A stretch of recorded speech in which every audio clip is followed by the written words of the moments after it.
আবারও 2001 সনে উই কেটসা কার কেটসা জিয়াউর রহমান সাহেব এই করছে সেই করছে অন্য কিছু। বিএনপি কি করছে সেই কথা বলে না, আমরা কি করছে সেই কথা কেউ দেখুন। আজকেও বিএনপি কোনো মঞ্চের থেকে এই কথা বলবে না যে সত্তার সাহেব ক্ষমতায় সেই কাজ করছেন, খালেদা জি 91 থেকে 96 পর্যন্ত এই কাজ করেছেন, খালেদা 2001 থেকে 6 পর্যন্ত এই কাজ করেছেন। এই বক্তব্য কার মুখে শুনবেন না, দেখেন আপনারা।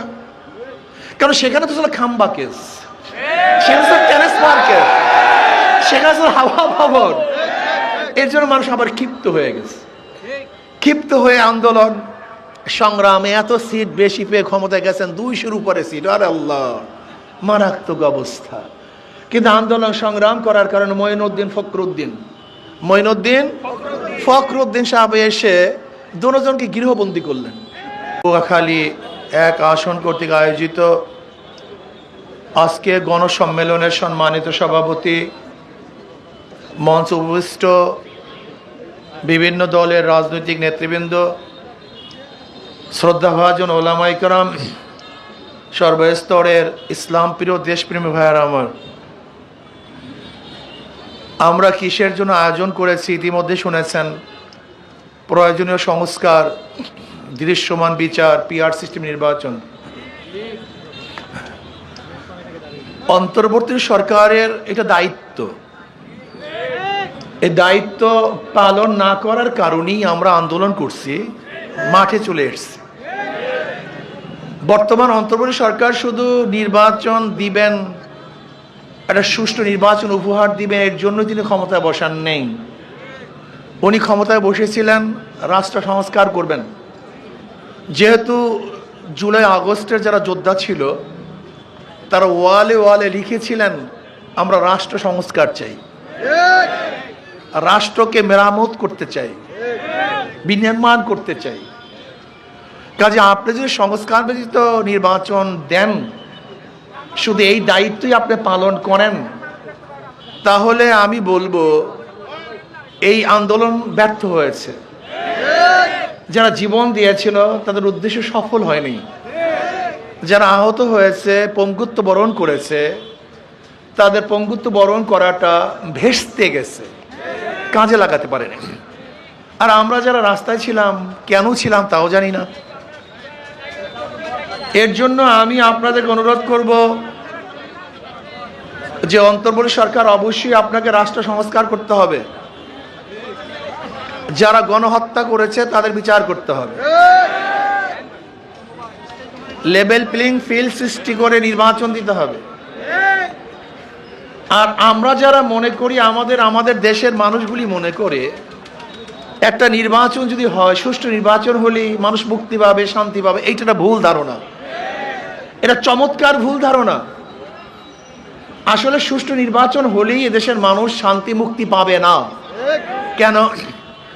আপনারা সবাই জানেন 70 নির্বাচন সুস্থ হয়েছিল। পাকিস্তানের আমলে যে 70 নির্বাচন হয়েছিল, সেই নির্বাচনের ব্যাপারে কিন্তু কেউ আপত্তি তোলে নাই।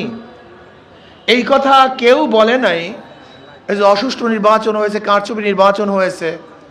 এরকম কোনো মন্তব্য আমাকে দেখাতে পারবেন না।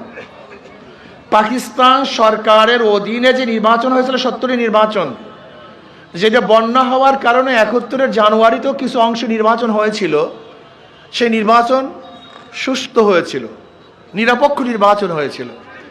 সেখানে আওয়ামী লীগ এককভাবে 160টা সিট পেয়েছিল। তারা ক্ষমতায় যাবেন, ক্ষমতায় যাওয়ার জন্য তারা যেই পরিমাণের সিটের প্রয়োজন সেই পরিমাণের সিট পেয়েছিলেন। কিন্তু পশ্চিম পাকিস্তানের সরকার ভোটের মর্যাদা দিতে পারে নাই, রক্ষা করতে পারে নাই। বিধায় এদেশের মানুষ আন্দোলন করেছে, সংগ্রাম করেছে, সংগ্রাম করে আবার একটা এই দেশকে স্বাধীন করে ফেলেছে। এদেশকে স্বাধীন করার পরে ভেবেছিলাম এদেশ মুক্ত হয়ে গেছে, এবার আমরা শান্তি পাবো, মুক্তি পাবো। স্বাধীন হয়েছি, মুক্তি পাবো, বৈষম্য দূর হবে। স্বাধীনতার স্লোগান কি ছিল? সাম্য, মানবিক মর্যাদা, সামাজিক ন্যায় বিচার। বলেন কি? সাম্য, মানবিক মর্যাদা, সামাজিক ন্যায় বিচার, এই 3 স্লোগানের ভিত্তিতে রাজ্য স্বাধীন হয়ে গেল। ভেবেছিলাম মানুষ শান্তি পাবে। 72-এ সংবিধান রচিত হয়েছে। 72-এর সংবিধান কি জানেন? আসলে 72-এর সংবিধান আমাদের দেশীয় কোনো সংবিধান না, এটা হলো ভারতের সংবিধানের অল্টারনেট এক সংবিধান। আপনারা সবাই জানেন যারা শিক্ষিত সমাজ জ্ঞানী, ভারতের সংবিধানের 4টা মূল নীতি: গণতন্ত্রবাদ, জাতীয়তাবাদ, সমাজতন্ত্রবাদ, ধর্মনিরপেক্ষবাদ। এটা হলো 4টি স্তম্ভ ভারতের সংবিধানের। ঠিক ভারতের সংবিধানের আলোকে আমাদের দেশে একটা সংবিধান রচিত হয়েছে। সেই সংবিধানের স্থাপন কি, ভিত্তি কি? 4টা: গণতন্ত্রবাদ, সমাজতন্ত্রবাদ, জাতীয়তাবাদ, ধর্ম নিরপেক্ষতাবাদ। এই 72-এ যে সংবিধান রচিত হয়েছিল, এই সংবিধান কি এ দেশের সংবিধান না ভারতের সংবিধান? এটা ট্রু কপি, এটা ট্রু কপি, ফটোস্টেট কপি। শুধু ওই দেশের সংবিধান পরিবর্তন করে আমাদের সংবিধানে সেট করা হয়েছে। এখন যদি কেউ 72-এর সংবিধানের বিরোধিতা করে তাহলে বলে দেশদ্রোহী। আসলে আমরা দেশদ্রোহী না, আমরা ভারত বিরোধী। আমরা চাই না ভারতের সংবিধান আমাদের দেশে থাকুক, বরং আমরা চাই আমাদের দেশের মানুষ আমাদের সংবিধান রচনা করুক। আজকে দেখেছেন আমাদের যে জাতীয় কবিতা, রবি ঠাকুর, সে হলো ভারতের নাগরিক। রবি ঠাকুরকে আপনারা অনেকেই চিনেন না, আপনারা শুধু কবি হিসাবে চিনেন। উনি কিন্তু ভালো একজন রাজনীতিবিদ। উনি কি রাজনীতি করেছে জেনেছেন?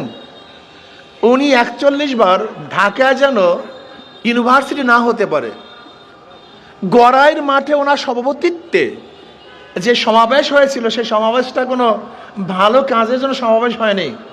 সেই সমাবেশটা কেন হয়েছিল জানেন? ঢাকাতে যেন ইউনিভার্সিটি না হয়, এই ঢাকায় যেন ভার্সিটি না হয়, এর জন্য সমাবেশ করেছিলেন। সেই সমাবেশের সভাপতি ছিলেন রবি ঠাকুর। 1905 সনে বঙ্গভঙ্গ আন্দোলনের সময় উনি কবিতা রচনা করেছিলেন। সেই কবিতা কি, আমার সোনার বাংলা আমি তোমায় ভালোবাসি। এটা তো 71-এর কোনো কবিতা না, এটা 1905 সনের কবিতা। সে 1905 সনের কবিতা যদি 71 সনের জাতীয় সঙ্গীত হয় আর এর বিরোধিতা যদি কেউ করে, আসলে সে দেশদ্রোহী নয়, বরং ভারতের দালালদের চোখে আঙ্গুল দিয়ে দেখাতে চায় যে এই কবিতা, এই সময় জাতীয় কবি, এটা আমাদের কবিতা না। আর গোটা দুনিয়ার মধ্যে অন্য দেশের কোনো কবিতা জাতীয় সঙ্গীত বাংলাদেশ ব্যতীত দ্বিতীয় কোথাও নেই। কারণ ভারতের প্ল্যানটা ছিল এই দেশটাকে তাদের কদরাজ্য করবে, তাদের অঙ্গরাজ্য করবে, একসময় স্বাধীন করবে। যখন দেখবেন ভারতের যে ম্যাপ, সেই ম্যাপের মধ্যে কিন্তু বাংলাদেশকে আলাদা দেখানো হয় না, ভারতের সাথে সংযুক্ত দেখানো হয়। যাই হোক, ভেবেছিলাম 72-এর সংবিধান মানুষকে শান্তি দেবে, মুক্তি দেবে। যদিও এদের সংবিধান আমাদের দেশের সংবিধান না, এটা ভারতের আলোকে সংবিধান। 73-এ একটা নির্বাচন হয়েছিল। কত সনে? 73 সনে একটা নির্বাচন হয়েছিল, যেই নির্বাচনে আওয়ামী লীগ সিট পেয়েছিল 293 সিট। ওই নির্বাচনটা হয়েছিল কি জানেন? কেমন নির্বাচন? 2018 নির্বাচনের মতো, 2024 নির্বাচনের মতো। এবং 1996 সনের 15ই ফেব্রুয়ারি একটা নির্বাচন হয়েছিল, আপনারা অনেকেই জানেন না, সামনে আসতেছি। আসলে সবাই কিন্তু দোষী, এক দোষী আরেকজনকে দোষী মনে করি। আসলে যারা ক্ষমতায় ছিল প্রত্যেকেই কিন্তু দোষী। সেই 73 নির্বাচনে আওয়ামী লীগ সিট পেয়েছিল কত? 293। সেখানে কাউকে নমিনেশন পেপার সাবমিট করতে দেওয়া হয়নি, জোরপূর্বক সমস্ত সিল নৌকায় পিটাতে বাধ্য করেছিল। এই যে মুশতাক সাহেবকে শেখ সাহেবের খুনি মনে করা হয়, সেই মুশতাক সাহেবকে কিভাবে পাশ করানো হয়েছিল আপনারা জানেন? ওনার বাড়ি তো দাউদকান্দি, ওনার ভোটের বাক্স হেলিকপ্টারে ঢাকায় এনে সিল মেরে তারপরে ব্যালট পেপার ঢুকিয়ে, নৌকার ব্যালট পেপার ঢুকিয়ে মুশতাক সাহেবকে পাশ করানো হয়েছিল। এইটা ছিল 2093 নির্বাচন, 1973 নির্বাচন। সেখানে এককভাবে তারা পাশ করেছিল। নির্বাচন হয়েছে কিন্তু মানুষের শান্তি পায় নাই। 75 সনে দুনিয়ার থেকে শেখ সাহেব বিদায় হয়ে গেলেন। 75 সনে জিয়াউর রহমান সাহেব ক্ষমতায় বসছিলেন। কোন সনে? 75 সনে। উনি নির্বাচন দিয়েছেন 79 সনে। 1979 সালে নির্বাচন দিয়েছিলেন, ক্ষমতায় বসছিলেন 75 সনে। আমি প্রশ্ন করতে চাই, যারা আজকে নির্বাচন করে মরিয়া হয়ে উঠছেন, সংবিধানে নাই, সংবিধানে আছে, সংবিধান ফেল করছে, সংবিধানের দিকে তাকানো হচ্ছে না, আমি তাদেরকে প্রশ্ন করতে চাই, 75-এ জিয়াউর রহমান সাহেব ক্ষমতায় বসছেন, 79-তে নির্বাচন দিয়েছেন, এই প্রায় 4.5 বছর পর্যন্ত কিভাবে তিনি ক্ষমতায় ছিলেন? কোন বৈধতা ক্ষমতায় ছিলেন? আজকে আপনারাই বলেন নির্বাচিত সরকার ব্যতীত বৈধ হয় না, একটু এ নিয়ে বিনিয়ে কতই কথা না বলেন, নির্বাচনী সরকার ছাড়া শক্তিশালী সরকার হয় না। আমি ওই সমস্ত বিএনপি বন্ধুদেরকে বলতে চাই, 75 থেকে 79 পর্যন্ত জিয়াউর রহমান সাহেব যে ক্ষমতায় ছিলেন, কোন নির্বাচনের ভিত্তিতে, কোন ভোটের ভিত্তিতে আমাকে বলবেন কি? এই বলার ক্ষমতা আপনাদের নেই। 79 নির্বাচনের পর জিয়াউর রহমান সাহেব চলে গেলেন, 81 থেকে নির্বাচন হয়েছিল, সেখানে জিয়াউর রহমান সাহেবের আদর্শ বিক্রি করে সত্তার সাহেব ক্ষমতায় এসছেন, জিয়াউর রহমান সাহেব এইটা করছে সেইটা করছে, কিন্তু উনি এত দুর্বল ছিলেন, এরশাদ সাহেব ধাক্কা মারছেন, উনি পড়ে গেছেন, উনি আর টিকতে পারেননি। আবার 86-তে নির্বাচন হয়েছিল, সেই 86 নির্বাচন ছিল পাতানো নির্বাচন, এরশাদ সাহেব পাতানো নির্বাচন। ওই যে শোনেন না, চশমা পরা বুবুজান, মনে আছে তো? এই স্লোগান কিন্তু 1986 সনের স্লোগান। এরশাদ সাথে কোয়ালিশন করেছে, আরো অন্য দল করেছে, কোয়ালিশন করেছে, একটা পাতানো নির্বাচন করেছিল, ভেবেছিল মানুষ শান্তি পাবে, মুক্তি পাবে। এরপর আন্দোলন সংগ্রাম করে 1991 সনে আবার খালেদা জিয়াকে ক্ষমতা বসালাম। কিসের গুণকীর্তনের মাধ্যমে? জিয়াউর রহমান সাহেব এই ছিলেন, জিয়াউর রহমান সাহেব এই ছিলেন, এইটা করছেন সেইটা করছেন। জিয়াউর রহমান সাহেবের গুণকীর্তন করে সত্তার সাহেবকে ক্ষমতা বসিয়েছিলাম। জিয়াউর রহমান সাহেবের গুণকীর্তন করে 1991 সনে খালেদা জিয়াকে ক্ষমতা বসিয়েছিলাম। কিন্তু বিএনপিকে 91-তে ক্ষমতা বসাবার পরে তারা কি করছেন?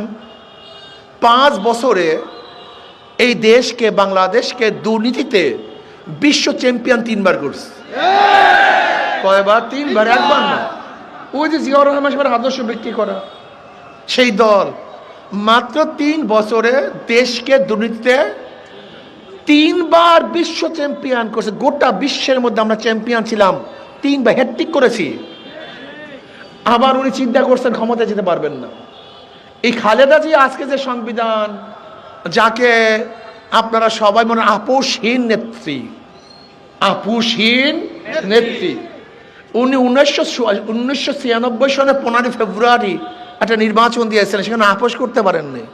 উনি একাই নির্বাচন দিয়েছিলেন, একক নির্বাচন, সেখানে কেউ অংশগ্রহণ করেনি, বুঝাতে পারিনি, কেউ অংশগ্রহণ আপোষহীন ছিলেন না, উনি একহীন হয়ে গেছেন। এক নাত্যন্ত কায়েম করে উনি 1996 15 ফেব্রুয়ারি নির্বাচন দিয়েছিলেন, সেখানে কেউ অংশগ্রহণ করে নাই। ওনার ক্ষমতা স্থায়িত্ব হয়েছিল মাত্র 16 দিন। 16 দিন পর আবার ফটাস ওনার ক্ষমতায় শেষ। আবার সেই চশমা পরা ববুজানকে নিয়ে আসছে, মনস্কন্যাকে 96 দিন নিয়ে আসছে। ভেবেছিলাম যে হয়তোবা তওবা তিল্লা করছে, তসবি পড়ছে, ঘন্টা দিছে, তাহাজ্জুদের ক্ষমতা বলে। আবার উনি কোরআন শরীফে তেলাওয়াত করে মনে হয় যেন তওবা করছে। আবারও তাকে ক্ষমতায় নিয়ে আসলাম 96-তে। 2001 পর্যন্ত এমন ক্ষমতা দেখাইছে, লাঠি বৈঠার মিছিল, মানুষ হত্যা, ফতুয়া বিরোধী আন্দোলন, ওলামায়ে কেরামকে জেলে পুঁতে দিয়েছেন। উনি ভেবেছেন ফেরাউনের ক্ষমতা পেয়ে গেছেন, উনি আর ক্ষমতা থেকে নামবিনি না। আবারও 2001 সনে উই কেরসা, কার কেরসা? জিয়াউর রহমান সাহেব এই করছে সেই করছে, অন্য কিছু। বিএনপি কি করছে সেই কথা বলে না, আমরা কি করছে সেই কথা কেউ। কিন্তু দেখুন আজকেও বিএনপির কোনো মঞ্চের থেকে এই কথা বলবে না যে সত্তার সাহেব ক্ষমতায় সেই কাজ করছেন, খালেদা জি 91 থেকে 96 পর্যন্ত এই কাজ করেছেন, খালেদা 2001 থেকে 6 পর্যন্ত এই কাজ করেছেন। এই বক্তব্য কার মুখে শুনবেন না, দেখেন আপনারা। কারণ সেখানে তো ছিল খাম্বা কেস, সেখানে ছিল ট্রান্সফার কেস, সেখানে ছিল হাওয়া ভবন। এর জন্য মানুষ আবার ক্ষিপ্ত হয়ে গেছে, ক্ষিপ্ত হয়ে আন্দোলন সংগ্রামে এত সিট বেশি পেয়ে ক্ষমতায় গেছেন, 200-র উপরে সিট। আরে আল্লাহ, মারাত্মক অবস্থা। কিন্তু আন্দোলন সংগ্রাম করার কারণে মঈনুদ্দিন ফখরুদ্দিন সাহেব এসে দুজনকে গৃহবন্দী করলেন। আচ্ছা তোরা বস, টু মাইনাস থিওরি এই একটাকেও রাখা হবে না। এগুলি দেশের সবচেয়ে বড় ফেতনা, বড় গ্যাঞ্জাম, বড় ধোঁকাবাজ, বড় সমস্যা। ফখরুদ্দিন মঈনুদ্দিন চিন্তা করেছিলেন যে আর্মিদেরকে ক্ষমতায় নেবেন, বিএনপির সাথে কোয়ালিশন করতে চেয়েছেন, আমাদের এত% আর্মিদের সিট থাকবে, এত% তোমাদের থাকবে। সুবিধা করতে পারেননি। কারণ কি? আর্মিরা বিএনপিকে বিশ্বাস করতে চায় নাই। কেন চায় না মনে আছে তো? ওই যে তারেক সাহেব অসুস্থ হয়ে গেছিলেন। কেন অসুস্থ হয়েছে আপনারা জানেন, কেন অসুস্থ হয়েছিলেন। এর জন্য কোনো অবস্থাতে আর্মিরা বিএনপিকে বিশ্বাস করতে পারে নাই, যেহেতু একটু খারাপ ব্যবহার করেছিলেন আর্মিরা তৎকালীন সময়। মনে আছে তো? সব কথা বলার দরকার নেই, কিছু কথা গোপনে থাক না, সমস্যা কি? এর জন্য শেখ হাসিনা সেটা কোয়ালিশন করে 2008-এর ওই যে মুফতি সাহেব কি একটা বক্তব্য দিয়েছেন, 2008-এর নির্বাচন খুব প্রশংসনীয় নির্বাচন। এটা ভুল ভাই। 2008-এর নির্বাচন কোয়ালিশন নির্বাচন হয়েছিল। আর্মিরা আগের 2-3 দিন আগে সবাইকে অ্যারেস্ট করে জেলে পুঁতে দিয়েছিল। হয়তো বাহ্যিক দৃষ্টিতে মনে হয় যেন খুব ভালো নির্বাচন হয়েছিল, আসলে পাতানো নির্বাচন, কোয়ালিশন নির্বাচন হয়েছে, চুক্তিভিত্তিক নির্বাচন হয়েছিল। ওই নির্বাচনে আবারও সেই চশমা পরা বাবুজানকে ক্ষমতায় বসালাম। এরপরে তো খামি দিয়া বসছেন জগত্তল পাহাড়ের ন্যায়। উনি আর সরবেরই না, কথা ঠিক না? মানুষ 5 বছরের কর্মসূচি দেয়, উনি দিয়েছেন 41 সনের 2041 সনের কর্মসূচি। 2041 পর্যন্ত আর কেউ কোনোদিন তাকে ক্ষমতা থেকে সরাতে পারবে না। কিন্তু আল্লাহর মাই আলমের বাপ, আসলে ওনাকে ক্ষমতা থেকে কেউ সরাতে পারতো না। আমি মনে করি এটা আল্লাহর গজব, এটা ওলামায়ে কেরামের বরদোয়া, কোনো সন্দেহ নেই। নাহলে পচা শামুকে পাও কাটে, পচা শামুকে। উনি বিদেশ থেকে এসে একটা স্লোগান, একটা বক্তব্য দিয়েছেন 2-3 মিনিটের, বাস কারবার শেষ। এর জন্য বড়দের বেশি কথা বলতে নেই, যারা ক্ষমতায় বেশি থাকে তাদের বেশি কথা বলতে নেই।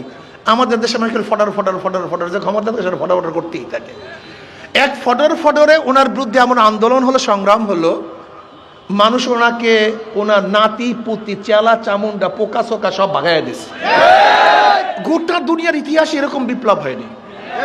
এই যে কয়েকদিন আগে নেপালে বিপ্লব হয়েছে, চেলা চামুন্ডারা কেউ ভাগে নাই। কিন্তু শ্রীলঙ্কায় বিপ্লব হয়েছে, চেলা চামুন্ডারা কিন্তু ভাগে নাই। এদেশে বারবার বিপ্লব হয়েছে, এরশাদ সাহেবের বিরুদ্ধে আন্দোলন করে তাকে পতন ঘটানো হয়েছে, কিন্তু উনি কিন্তু দেশেই ছিলেন, ওনার চেলা চামুন্ডা কিন্তু শেখ হাসিনা কাজটা কি করছে দেখছেন? উনি নিজেই ভাগেন নাই, ওনার সাথে সাথে প্রধান বিচারপতি তিনিও ভেগেছেন। উনি ভাগেন নাই শুধু, যে ডিজিএফ এর প্রধান তিনিও ভেগেছেন, সিআইডি এর প্রধান নাই, এমনকি মসজিদের যে ইমাম সাহেব সেও নেই, এমনকি এলাকার যে চেয়ারম্যান সাহেব সেও ভাগছে। বুঝেন দুর্নীতি কোথায় গিয়ে পুষছে? ভেবেছিলাম বৈষম্য দূর হবে, মানুষ শান্তি পাবে, মুক্তি পাবে। এর জন্য মানুষকে বৈষম্য দূর করার জন্য, মুক্তি দেওয়ার জন্য, শান্তি দেওয়ার জন্য আমরা রাস্তায় ছিলাম। তারেক সাহেব কিন্তু রাস্তায় ছিলেন না, ফখরুল সাহেব কিন্তু রাস্তায় ছিলেন না, ডাক্তার শফিক সাহেব কিন্তু রাস্তায় ছিলেন না, শিবিরের কোনো বড় বড় নেতারাও কিন্তু রাস্তায় ছিলেন না, আমাদের মতো অদমরাই কিন্তু রাস্তায় ছিলাম। রাস্তায় ছিলাম কিন্তু আমাদের মতো অতমরা। ধরে নেন যদি আন্দোলন সাকসেস না হতো, সবাই বলতো আমরা তো ছিলাম না, আপু আমরা তো আপনার সাথেই আপা। কিন্তু আমরা কি বলতাম বলেন তো? সবাই তো আপার সাথে যে কোয়ালিশন করতো, আপু আমরা তো আপনার সাথে আছি, কোনো টেনশন নাই। কিন্তু আমাদের অবস্থাটা কি হতো বলেন তো? ভেবেছিলাম বৈষম্য দূর হবে, মানুষ শান্তি পাবে, মুক্তি পাবে। সরকার পতন হলো, মানুষের শান্তি দেওয়ার জন্য, মুক্তির জন্য আন্দোলন করেছে। কিন্তু 5ই আগস্টের পর আবার কি দেখলাম? আবারও চাঁদাবাজি, আবার গুন্ডামি। এই ভোলা তজিমুদ্দিনে চাঁদা না দেওয়ার কারণে স্বামীর সামনে স্ত্রীকে ধর্ষণ করা হয়েছে। বগুড়ায় প্রস্তাব দিয়েছে যে আপনার মেয়েকে বিবাহ করতে চাই, বাবা রাজি না হওয়ার কারণে সেই মেয়ের সামনে বাবাকে হত্যা করা হয়েছে। যুবকের কাছে চাঁদা চেয়েছে, চাঁদা না দেওয়ার কারণে মার সামনের থেকে যুবককে তুলে এনে হত্যা করা হয়েছে। অফিস ভাড়া দিয়েছে, চাঁদা ভাড়া দিয়েছে, যখন কালেকশন করতে গেছে, ভাড়া আনার জন্য গেছে, সেই মালিককে হত্যা করা হয়েছে। আজকে আমরা কি দেখেছি? হাজারো মা বোনদের ধর্ষণ করা হয়েছে। ফরিদপুরে চাঁদা না দেওয়ার কারণে আমাদের গরিব দুঃখী মেহনত মানুষের গাড়িগুলিকে ভেঙে চুরমার করা হয়েছে। আজকে হাজারো মানুষকে রক্তাক্ত করা হয়েছে। এই যে সাংবাদিক বন্ধুগণ বস্তুনিষ্ঠ সংবাদ পরিবেশন করার কারণে গাজীপুরে তাদের মাথা ইট দিয়ে থেতলিয়ে দেওয়া হয়েছে। যুবদলের চাঁদাবাজি নিয়ে মানুষকে পাথর মেরে হত্যা করা হয়েছে। এর জন্য রাস্তায় ছিলাম না পণ্ডিতজি, এর জন্য রাস্তায় ছিলাম না। ক্ষমতা দেখার স্বপ্ন দেখেন, ক্ষমতায় যাবেন। আর আন্দোলন করেছে আমরা, ক্ষমতা যাবেন আপনারা। আন্দোলন করছে সাধারণ মানুষ, ক্ষমতা যেমন আপনারা। আন্দোলন করছে রিচি, চামার, কামার, মজদুর, চেলে, চাষিরা। আর আপনারা ক্ষমতা যেতে চান, আবারও লুটপাট করবেন, আন্দোলন করবেন, চাঁদাবাজি করবেন, জুলুমবাজি করবেন, ধর্ষণ করবেন, অত্যাচার করবেন, অবিচার করবেন, ডাকাতি করবেন, চুরি করবেন, মদের আড্ডা দিবেন, গাঁজাবাজি করবেন। বাংলাদেশের মানুষের সহ্য করবে না ইনশাআল্লাহ। এবার চাঁদাবাজের বিরুদ্ধে আন্দোলন হবে ইনশাআল্লাহ, দুর্নীতিবাজের বিরুদ্ধে আন্দোলন হবে ইনশাআল্লাহ। বাংলাদেশকে স্বাধীন করবে ইনশাআল্লাহ। দুর্নীতি মুক্ত এক দেশ উপহার দেব, যেখানে বৈষম্য দূর হয়ে যাবে, মানুষ মুক্তি পাবে, শান্তি পাবে, গরিব দুঃখী মানুষের মুখের মধ্যে হাসি ফুটবে। বস্ত্রহীন একটা মানুষ বাংলাদেশে থাকবে না, একজন মেয়ে ধর্ষিতা হবে না, বাংলাদেশের একজন নাগরিক খোলা আকাশে নিচে ঘুমাবে না, বাংলাদেশের কোনো মানুষ চিকিৎসা পাবে আর মরবে না ইনশাআল্লাহ। বাংলাদেশের কোনো টাকার বিদেশে পাচার হবে না, যেখানে মানুষের মানবতা রক্ষা হবে, যেখানে সুশৃঙ্খলভাবে মানুষ বসবাস করবে, ভোটের অধিকার নিয়ে থাকবে, যেখানে মুসলমান, হিন্দু, বৌদ্ধ, খ্রিস্টানরা সম্পূর্ণ অধিকার নিয়ে বসবাস করবে, সেরকমের দেশ উপহার দেওয়ার জন্য আমি মনে করি শুধু নেতা নয়, নীতির পরিবর্তন চাই। সবচেয়ে খারাপ লাগে আমাদের গরিব শ্রেণীর লোকদের অবস্থা দেখি। ইসলামকে কেন পছন্দ করেন না? কারণটা কি? ইসলামকে না পছন্দ করার মূল কারণ হলো আমরা অনেকেই খারাপ হয়ে গেছে। যাই হোক, অনেক কথা বলে ফেলেছি। ওদের মার্কার সাথে কাজের সাথে ধোকামি।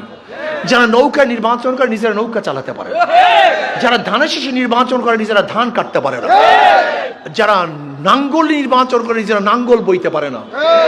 সমস্ত মার্কাগুলি গরিবদের প্রতীক, কিন্তু একজনও গরিব না। কিন্তু হাত পাখা এমন একটা মার্কা, যে নির্বাচন করে সেও ঘুরাতে পারে, যারা সমর্থন করে তারাও চালাতে পারে। হাত পাকা দরকার বড় লোকদের, হাত পাকা প্রয়োজন গরিবদের, হাত পাকা প্রয়োজন পুরুষদের, হাত পাকা প্রয়োজন মহিলাদের, হাত পাকা প্রয়োজন মুসলমানদের, হিন্দুদের, বৌদ্ধ, খ্রিস্টানদের। কারেন্ট ফেল করে, হাত পাকা ফেল করে না। হাত পাকা সবাইকে শান্তি দেয়। কাউর মার্কা ঘুমের সময় বুকের উপরে থাকে না, শুধু একটা প্রতীক, শুধু একটা প্রতীক, যেটা ঘুমের সময় বুকের উপরে থাকে, সেই মার্কাটার নাম হাত পাকা মার্কা। আমি বিশ্বাস করি হাত পাকা যদি বিজয় হয়, আমাদের হাবিব সাহেব পটুয়াখালী থেকে আমাদের 3 আসর থেকে হযরত মাওলানা আবু বকর সাহেব, আমাদের দেখছেন মুস্তাফিজুর রহমান সাহেব, আলহামদুলিল্লাহ পটুয়াখালী 4 থেকে। আল্লাহ কবুল করেন, আল্লাহ সবাইকে কবুল করে নেন, আমাদের সবাইকে আল্লাহ কবুল করেন। আল্লাহুম্মা